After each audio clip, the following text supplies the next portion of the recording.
एक दिन पप्पू थका हारा खेत से वापस आया और बोला, ये बैल रोज काम से भागता है, अब कोई ऐसा बंदोबस्त हो जो न सोए, न थके, न चारा मांगे। फिर उसने यूट्यूब पर वीडियो देखी, रोबोट बैल बनाए। बैल भी हैरान। पप्पू ने फौरन पुर्जे जोड़कर अपना बैल 2.0 तैयार कर लिया। सीने पर लाइट, पूंछ पर पंखा और आंखों में लाल लेजर। अगले दिन पप्पू ने बड़े फख्र से ऐलान किया, यह है बैल एक्स प्रो मैक्स, हल भी चला सकता है।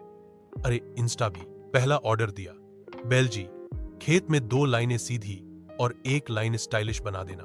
बेल औरन बोला, loading hill, loading tractor, loading viral reels. Pappu, ओ भाई बस सीधा चल ले, बाकी मैं कर लूंगा। 2 घंटे बाद बैल एकदम रुक गया और स्क्रीन पर मैसेज आया, एरर 786, चाय नहीं मिली, काम बंद। पप्पू हैरान, यह क्या, रोबोट है या चाचा बशीर? बैल बोला, जब तक चाय नहीं मिलेगी बैटरी नहीं चलेगी। यह पप्पू दौड़कर चाय ले आया।